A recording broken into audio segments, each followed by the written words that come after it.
Jangkaning jagat wis tumeka. Jangkaning jagat wis tumeka.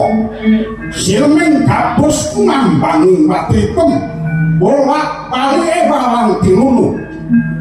Barine bukti peketing bertukul kaya jamur ing mangsa rendeng misuwur nebaki bawana. Jagat kadya ora ngarek mupadi sisik molek. Sing becik bakal titik, sing ngono bakal ketara. Hukum balik bakal nitik, sapa nandur bakal mumbuh. Utang nyaur nilih balekake. Sapa kang miwiti ala? Sapa kang miwiti ala? Sapa kang miwiti ala? Ing kono wahdune bakal sengko.